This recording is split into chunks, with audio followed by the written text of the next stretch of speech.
नमस्कार दोस्तों, नमो भारत न्यूज़ में आप सभी का एक बार फिर से स्वागत है। दोस्तों, भारत ने चीन की कमर तोड़ने के लिए बहुत बड़ी और शानदार प्लानिंग कर डाली है। भारत ये जानता है कि यदि किसी देश को कमज़ोर करना है तो सबसे पहले उसके आर्थिक तंत्र पर हमला करना चाहिए, और इस बारे में आपको एक जीता जाता उदाहरण मिल जाएगा जो है पाकिस्तान। किस तरह से भारत ने पाकिस्तान की कमर तोड़ने के लिए उसके आर्थिक तंत्र पर ही हमला किया। भारत ने पाकिस्तान से आयात होने वाला हर सामान पूरी तरह से बैन कर दिया था, जिसके बाद पाकिस्तान के खाने के लाले पड़ गए थे। अब चीन तो उससे कुछ सामान मंगाता नहीं था, क्योंकि चीन तो पूरी दुनिया को एक्सपोर्ट करता है, लेकिन भारत एकमात्र देश ऐसा था जो पाकिस्तान से भाईचारे के नाते अपने देश में सामान आयात कराया करता था। अब वो भी नहीं होता, जिसके चलते उसके देश में अब एक समय की रोटी खाने के लिए भी नागरिकों के पास पैसे नहीं बचे हैं। और यही कुछ हाल जो है भारत ने चीन का कर दिया है, और ऐसा हाल किया है कि अब चीन को ना उगलते बन रहा है ना निगलते बन रहा है। उसके साथ जो हालत हुई है वो समझने के लिए आपको ये पूरी रिपोर्ट लास्ट तक देखनी चाहिए। दरअसल भारत ने, या कहें कि प्रधानमंत्री मोदी ने, एक रणनीति को समझा हुआ है कि आप जिस दुश्मन से लड़ने जा रहे हो उसके दुश्मनों को साथ में लाना चाहिए, जो बदला लेने के ताक में बैठे हों। और इसीलिए मोदी जी ने लुक ईस्ट पॉलिसी पर बहुत साल पहले से काम शुरू कर दिया था। इसी कड़ी में Mauritius, Vietnam, Taiwan, Japan, Indonesia और ऑस्ट्रेलिया जैसे देशों से संबंध मजबूत किए थे, और उसका आज फल भी मिल रहा है। मगर मोदी जी ने जब चीन की कमर तोड़ने का प्लान बना ही लिया है तो उसके लिए क्या तैयारी की है वो भी समझते हैं। हाल ही में भारत ने चीनी कंपनियों को उनकी औकात बताते हुए 59 चीनी ऐप्स एक झटके में बैन कर दी थी। इसमें सबसे बड़ी जो ऐप कंपनी थी वो टिकटॉक थी, जिसको अब भारत की देखा देखी अमेरिका ने भी बैन कर दिया है, जिसके बाद अब टिकटॉक के बिकने की नौबत आ गई है, और उसे शायद माइक्रोसॉफ्ट जैसी बड़ी कंपनी खरीद कर एक अमेरिकी कंपनी बना दे, जिसके बाद टिकटॉक पूरी तरह से चीन के हाथों से निकल जाएगा। यानी कि अब चीन अपने जनता को बचाए रखने के लिए अपनी कंपनियों को भी बेचने के ऊपर आमादा हो गया। अब इसके बाद अलीबाबा जैसी कंपनियों को भारत छोड़कर भागना पड़ा, जिसके बाद भारत ने अलीबाबा के मालिक और चीन के सबसे अमीर आदमी जैक मा के खिलाफ गैर जमानती वारंट जारी कर दिए थे। अब उसे भारत आते ही गिरफ्तार कर लिया जाएगा। मगर खबर ये नहीं है, खबर आगे की है, जिसके बाद चीन के होश ही उड़ गए हैं, और चीन ऐसे भागा फिर रहा है जैसे किसी रॉकेट की सुतली में आग लगा दी हो।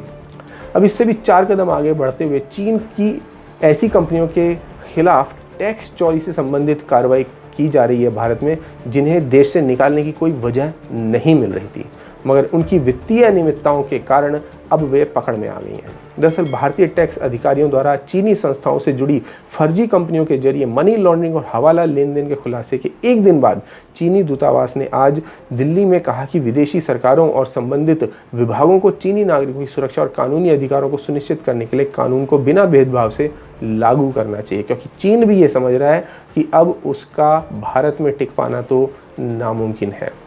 इसलिए वो भारत के ऊपर अनर्गल आरोप लगा रहा है। अब दूतावास ने यह भी कहा कि विदेशों में रहने वाले चीनियों को हमेशा स्थानीय कानूनों और नियमों का पालन करना चाहिए, और आगे कहा है कि हम ये भी चाहते हैं कि विदेशी सरकारों और संबंधित विभागों को चीनी नागरिकों की सुरक्षा और कानूनी अधिकारों को सुनिश्चित करने के लिए कानून को निष्पक्षता के साथ लागू करना चाहिए। लेकिन वो ये भी मान रहा है कि उसकी कंपनियों ने हवाला के जरिए पैसे का लेन देन किया है, और इसीलिए अपनी कंपनियों को सलाह दे रहा है कि किसी भी विदेश में जाकर अपनी कंपनियों को सही से काम करना चाहिए। अब central board of direct taxes यानी CBDT ने कहा है कि जांच में पाया गया है कि चीनी व्यक्तियों ने डमी संस्थाओं में 40 बैंक अकाउंट्स बनाए हुए थे, जिसमें 1000 करोड़ रुपए तक का क्रेडिट पाया गया है। अब इनके ऊपर कार्रवाई कैसे हुई है वो भी समझ लीजिए, मगर आपसे मेरा अनुरोध है कि अगर आपने अभी तक हमारे चैनल को सब्सक्राइब नहीं किया है या ज्वाइन बटन दबाकर ज्वाइन नहीं किया है तो तुरंत इसे ज्वाइन ज़रूर कर लें। दोस्तों, कथित तौर पर हवाला लेन देन में शामिल एक चीनी नागरिक जिसे लू ओ सांग के नाम से जाना जाता है, इसने तो भारतीय पासपोर्ट पर चार्ली पेंग के नाम से एक नकली पहचान ही तैयार कर ली थी। आरोप है कि इस नकली पासपोर्ट को मणिपुर से बनवाया गया है, और बताया जा रहा है कि टैक्स विभाग के अधिकारियों ने नकली पासपोर्ट रखने से जुड़ी ये जानकारियां पुलिस विभाग के अधिकारियों को दे दी हैं। और CBDT ने एक बयान जारी करके कहा है कि जांच में ये पाया गया है कि एक चीनी व्यक्ति ने अलग अलग डमी संस्थाओं में लगभग 40 बैंक अकाउंट्स बनाए हुए थे, जिसमें 1000 करोड़ रुपए तक का क्रेडिट पाया गया है। इसमें आगे कहा गया है कि बैंक कर्मचारियों और चार्टर्ड अकाउंटेंट्स की सक्रिय भागीदारी के साथ हवाला लेन देन और मनी लॉन्ड्रिंग के तमाम दस्तावेज मिले हैं। मगर इस सब से भी पहले देश की जनता का बड़ा धन्यवाद दिया जाना चाहिए, जिसने देश के लिए खतरे को देखते हुए चीनी सामान का बहिष्कार करके शी जिनपिंग को उसकी औकात बता दी थी। और शी जिनपिंग को औकात बताई है प्रधानमंत्री मोदी ने भी, जिनके नेतृत्व में आज चीन की सभी कंपनियां भारत छोड़कर भागने को तैयार हैं। और चीन में जो America, Japan, Germany, Italy, France की जो कंपनियां थीं वो अब चीन को छोड़कर भारत आने के लिए तैयार है। और लगभग 200 कंपनियों ने तो इस बारे में अपने सभी कागजात पूरे करके कार्रवाई भी लगभग समाप्त कर ली है। इसके अलावा भारत इसी दौरान जब महामारी कोरोना फैली हुई है, कोविड-19 यानी चीन की देन ये जो बीमारी फैली हुई है, उस समय पर भारत ने अपने आप को दुनिया की दूसरे नंबर के पायदान पर लाकर खड़ा कर दिया, जब पीपीई किट बनाने वाली भारत जो है वो सबसे बड़ा देश बन गया और सबसे बड़े स्टार्टअप्स में भी कन्वर्ट हो गया।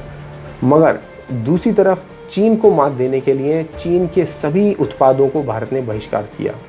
यही वजह है कि चीन अब भारत से भागने को तैयार है और भारत का स्वागत अब हर देश में हो रहा है। और इसका सबसे बड़ा उदाहरण है रक्षाबंधन और जन्माष्टमी के त्यौहार, जिन पर पूरे देश में एक भी चाइनीज राखी और कृष्ण भगवान की मूर्ति नहीं बिकी और केवल भारत में निर्मित वस्तुएं ही बिकी, जिसके चलते देश को बहुत बड़ा आर्थिक फायदा भी पहुंचा, जिसमें से लघु और कुटीर उद्योग को भी बहुत फायदा हुआ, जिन्होंने घरेलू उत्पाद से बनी राखियां बेची और उनसे खूब मुनाफा कमाया। अब कोरोना के चलते बेरोजगार हुए मजदूरों को भी नए तरह के उद्योग मिल गए। और आपको याद होगा कि बाबा रामदेव भी पिछले 10 सालों से यही चिल्ला रहे हैं कि चाहे आप पतंजलि का कोई उत्पाद लो या न लो, मगर जो भी खरीदो उसका पैसा देश के बाहर नहीं जाना चाहिए। खास तौर से उन चीनी कंपनियों को जो भारत के सैनिकों पर हमला करने के से बाज नहीं आते, और एक तरफ जहां चीन जो है भारत के ज़मीन पर हमला करने के लिए या ज़मीन पर कब्जा करने की फिराक में रहता है, तो दूसरी तरफ भारत की अर्थव्यवस्था पर भी कब्जा कर उसे तहस नहस करने की तैयारी में लगा रहता है।